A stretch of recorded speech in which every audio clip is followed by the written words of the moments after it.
አንዳንድ ጊዜ ገጥማችሁ ያውቅ ይሆን? ረቡዕ ቀን ማለዳ ብሉ ብሏችሁ ያውቃል?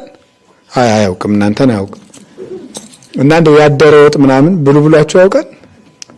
አሁን በጧት ብሉ ሲያረጋግጥ አልበላም ጾም ነው አልበላም ብለው እግዚአብሔር ያውቀልም ብለው አረን ያልበላም ብለው አልበላም ስንባባል አይ እንግዲህ ልብለው እንግዲህ እግዚአብሔር ያውቀም የኛ መጠጊያ ያለች አይደል እግዚአብሔር ያውቀው የለም የምትባለው ብለን ቀረብህ ደህና አደራችሁ ያለ አንድ ሰው ይመጣል።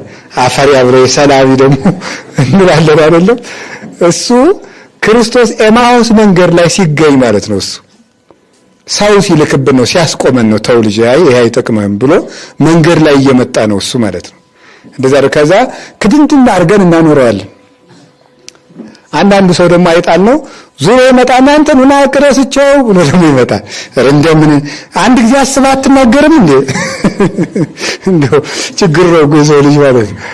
እነዚህ ቀላል የሚመስሉ የባልንጀራዎቻችን ማስደንገጦች ራሱ የማን መንገድ ነው? የመድኃኔዓለም መንገዳችን ላይ መምጣት ነው።